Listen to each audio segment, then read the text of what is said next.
Your dog did something, chewed the wrong thing, knocked something over, had an accident somewhere they should not have.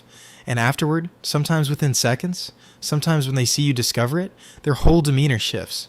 The lowered head, the flattened ears, the slow tail wag that is nothing like their usual tail wag, the avoidance of eye contact or the opposite, the soft, almost pleading upward look, the body that makes itself smaller than it usually is, and you think they know, they are sorry.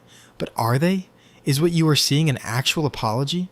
Is your dog experiencing something like remorse? Or is something else entirely happening in that moment? Something that looks like an apology but is rooted in completely different psychology? The science has a clear answer, and it is more nuanced, more interesting, and more worth understanding than either yes or no alone. What the research actually says about guilt. The starting point for this conversation is a study that changed how behavioral scientists think about the guilty look in dogs, and that most owners have never heard of. Alexandra Horowitz at Barnard College conducted a series of experiments specifically designed to test whether the guilty look in dogs reflects actual awareness of having done something wrong. The setup was elegant. Owners left the room after telling their dogs not to eat a treat. Some dogs ate the treat, some did not. When owners returned, they were either told their dog had eaten the treat or told their dog had not, regardless of what actually happened. The result was unambiguous.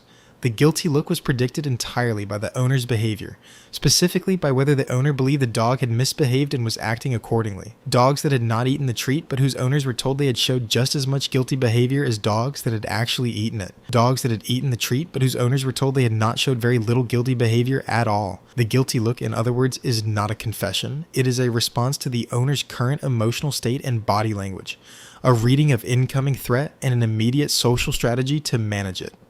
What the guilty look actually is. If the guilty look is not guilt, what is it? It is appeasement. And understanding appeasement in canine social behavior is the key to understanding everything your dog does in the aftermath of a transgression.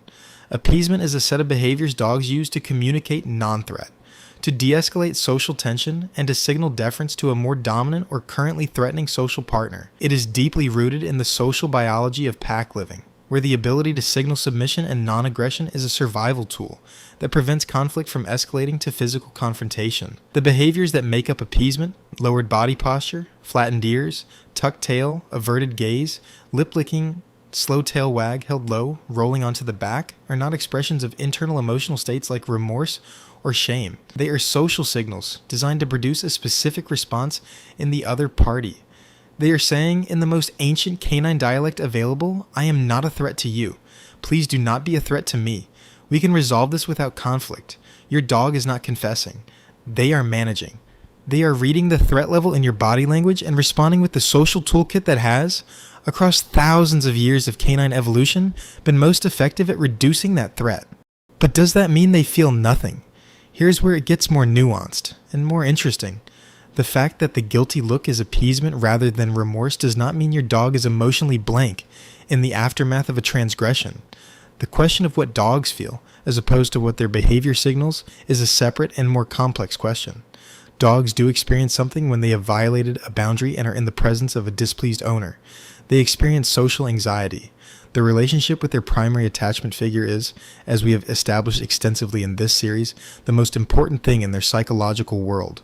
A rupture in that relationship, even a minor one, even a momentary shift in your emotional state toward them, registers as a genuine threat to something they deeply need. So while the dog is not experiencing guilt in the way a human experiences guilt, the retrospective awareness of having done something wrong, the internal moral discomfort, the desire to make amends, they are experiencing something real. Social fear, relational anxiety, the desire to restore the connection that has been disrupted. The appeasement behaviors are, in a sense, the dog's version of repair, not moral repair, relational repair. They are not trying to communicate that they understand they were wrong.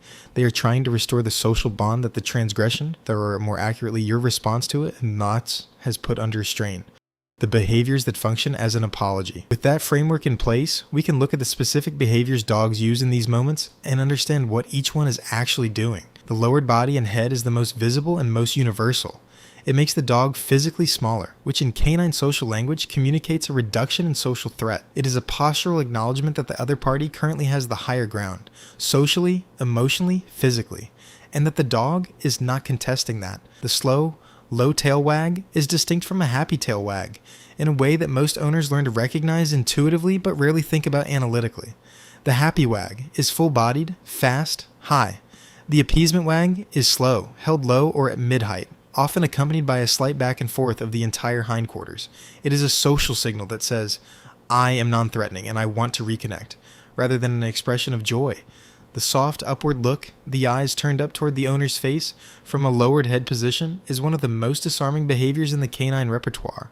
It combines physical deference with a direct appeal to the social bond.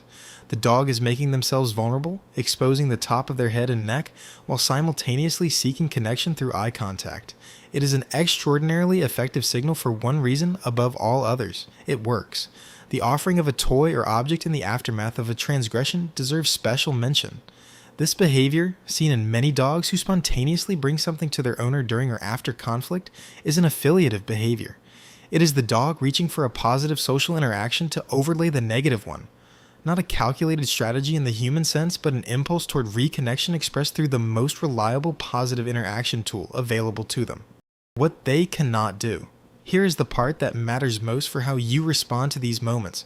Your dog cannot apologize for something they cannot connect to. As we covered in the trust video, the capacity to link a consequence to a behavior that occurred more than a few seconds ago is functionally negligible in dogs. The appeasement behaviors you see when you arrive home and find something destroyed are not a response to the destruction. They are a response to you, to your body language, your energy, the specific quality of attention you are directing at them in that moment, which means that what you are witnessing is not remorse for the act. It is social management of a threatening interaction with a person they love. The dog has no ability to reflect on the chewed shoe and feel bad about having chewed it. What they can feel is the anxiety of being in the presence of someone important to them who is unhappy, and the drive to resolve that unhappiness through every social tool available. Understanding this changes what the appropriate response is. Punishing appeasement behavior is not only ineffective, it is counterproductive. You are adding threat to a dog that is already managing threat. You are not teaching them that the behavior was wrong. You are teaching them that appeasement does not work. And a dog that learns their appeasement signals do not resolve the threat from a person they need to feel safe with is a dog whose anxiety around that person increases over time. How to receive the apology. The most relationship-preserving response to your dog's appeasement behavior is the one that most directly gives them what the behavior is seeking, a signal that the social rupture has been resolved. Not reward in the training sense, not praise for the appeasement behavior itself, simply a return to baseline, a softening of your body language, a calm, neutral acknowledgement that the moment has passed, a brief, genuine moment of contact, a touch, a word spoken in a normal tone that tells the dog the most important thing their nervous system needs to hear in that moment. We are okay. You are still safe here. The connection is intact. That is what the appeasement behavior was asking for. That is what receiving it well looks like. And a dog that consistently receives that response, whose repair attempts are consistently met with genuine de-escalation, is a dog that maintains a secure, trusting relationship with their owner, even through the inevitable small transgressions of daily life. Because the relationship is not defined by the transgressions, it is defined by the repairs. Your dog cannot apologize the way a human can. They cannot reflect on what they did, feel the weight of it morally, and offer you a genuine expression of remorse. Drop a comment, I read every single one. Subscribe, new video every week. See you next time.